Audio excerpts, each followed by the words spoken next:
CBSE Board, Class 9, History, Chapter 1, Part 7, audio by Rini Matthew. So we saw that people were inspired and they started taking part in revolt together. And what happened before that? We saw that the King of France, Louis XVI, had secret negotiations with the King of Prussia. Slowly things were creeping into the wrong side. Of course, he agreed with the people of the National Assembly that they can have a check on his doings, on the way he rules the country. All that was agreed. But suddenly what happened? He was really towards the wrong side, where he had secret negotiations with the King of Prussia, and that created tension, not only inside the nation but also around the neighboring countries. So can you see the slide? We can see a picture on the right hand side corner where people are marching. Can you see people getting together and marching? So you should remember that they had to keep away all their duties and all the work that they did for a living and then come for the marching. So they got together and started marching into Paris, and they were singing this song which was titled Marseillaise, which is the national anthem of France even now. So they marched into Paris, and that is how this particular song got its name. So I told you that people had to keep away all their daily chores and then come for marching and then come together collectively.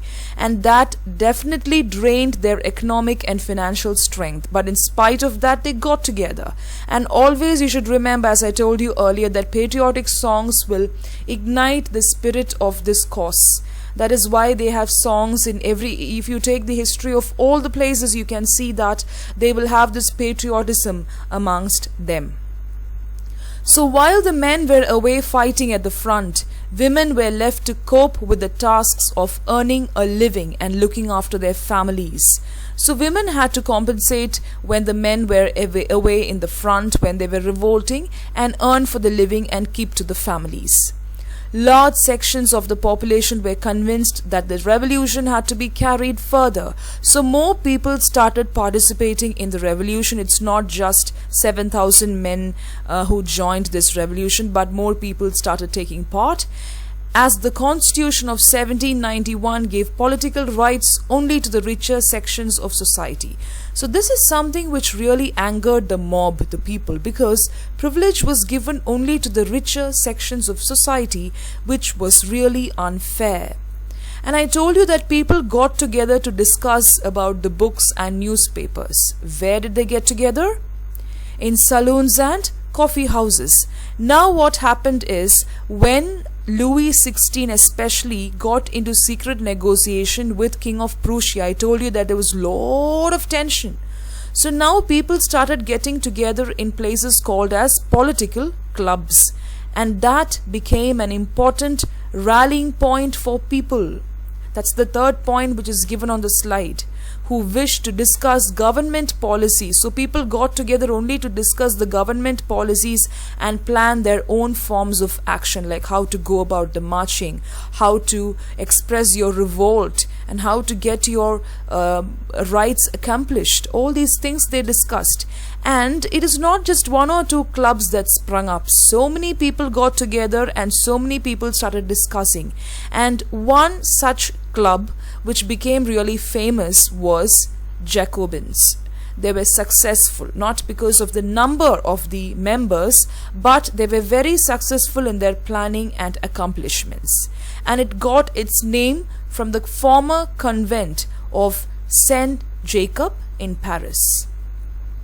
Women too, who had been active throughout this period, formed their own clubs. They also formed their clubs. They also had discussions when they stayed away from the front, earning their living. Now, what did the members of the Jacobin club do? What was their part or their role in the revolt? I told you that they were really successful, but what did they do?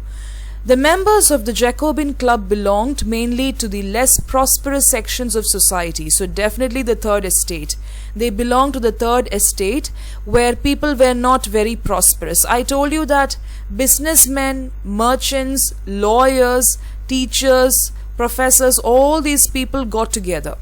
from the third estate, and they were the representatives in the National Assembly, the Estates General. Yeah, first it was known as the Estate General, and then they formed the National Assembly. Now the less prosperous people were more in number, so they formed Jacobin Club. They included small shopkeepers, artisans such as shoemakers, pastry cooks, watchmakers, printers, as well as servants and daily wage workers, all the normal people of the society who were not part of the privileged ones. Like I told you that the third estate itself had a lot of divisions, right? We had the professionals, we had the beggars, we had the servants, everybody. It was a mixture of everything.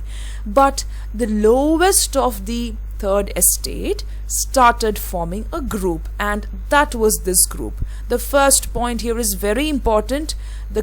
Who comprised the Jacobin Club? And that is the answer, the first point. Okay, who was their leader?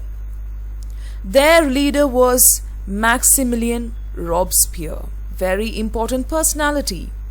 A large group among the Jacobins decided to start wearing long striped trousers similar to those worn by dock workers. So this is known as the knee breeches, right? So this was usually worn by the workers, the dock workers.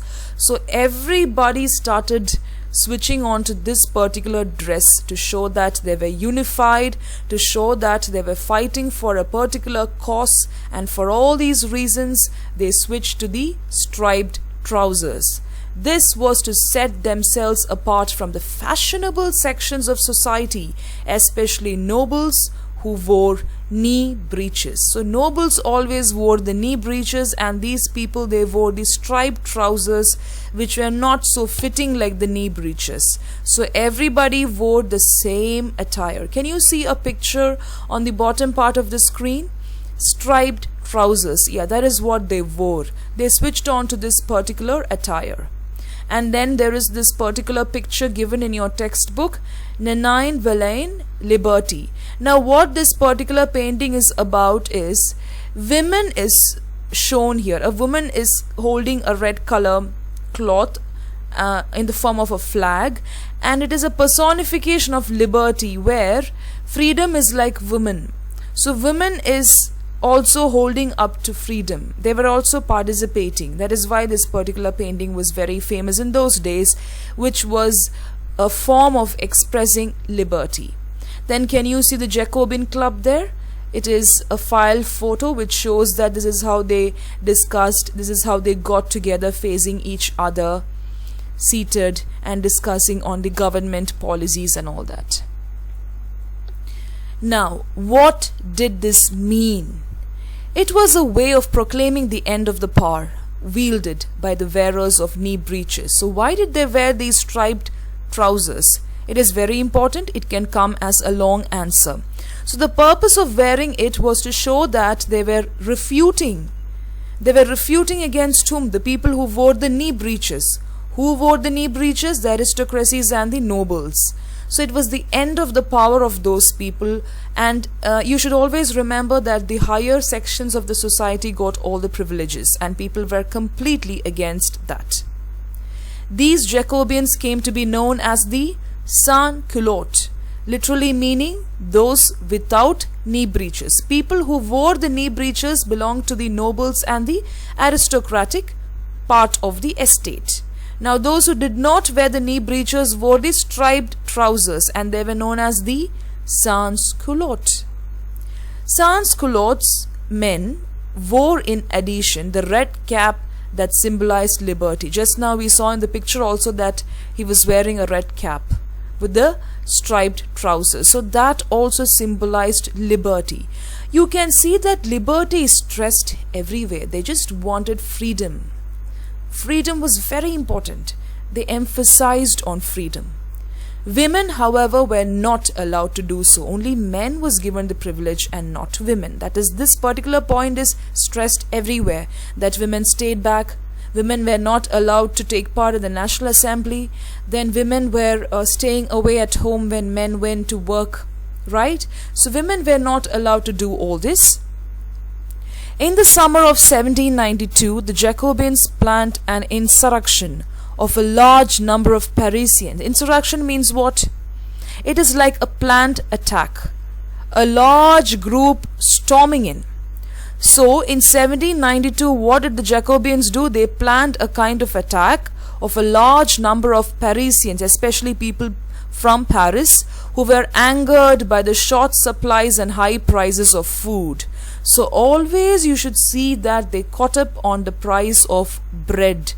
When there was a problem, immediately they raised the price of the bread. And that is something which affected people from the lower strata of the society. It angered them and they started storming into the Paris, into the main parts of the place.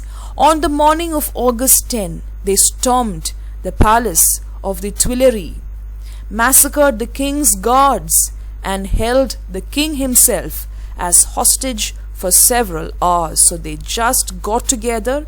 So when people collectively join, it is not possible for the guards of the king also to protect, right? They also were failing. So they just massacred the king's guard. So you should remember that there was a great amount of planning which went behind it.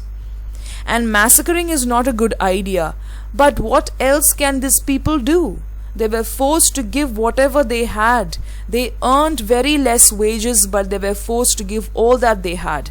So no other go, they massacred the king's guards and held the king hostage for several hours. Later, the assembly voted to imprison the royal family. So what did they do? They all decided immediately after they storm into the palace of Tuileries, they will imprison the royal family, which was a very dangerous move.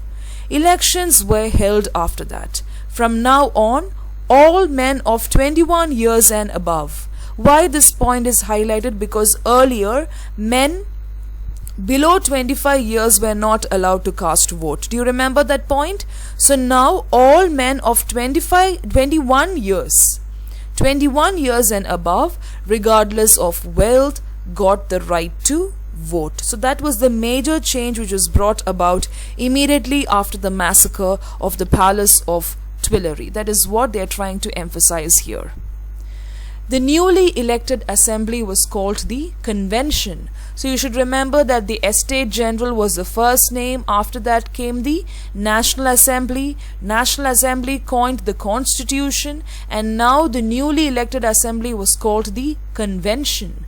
On 21 December 1792, it abolished the monarchy and declared France a republic. So now France was declared a republic and it completely abolished the monarchy. Earlier, you should remember that when the constitution was designed by the National Assembly, some powers were still given to the king. Only thing is the king had to cross-check with whom?